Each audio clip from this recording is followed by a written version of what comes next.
wanting to make a room makeover video for so long, and guess what? I'm finally doing it today. So I just got back from Jharkhand from a really good family trip.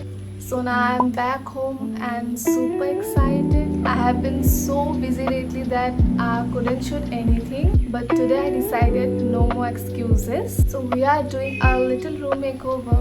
So I'm thinking of going for something little aesthetic and cozy.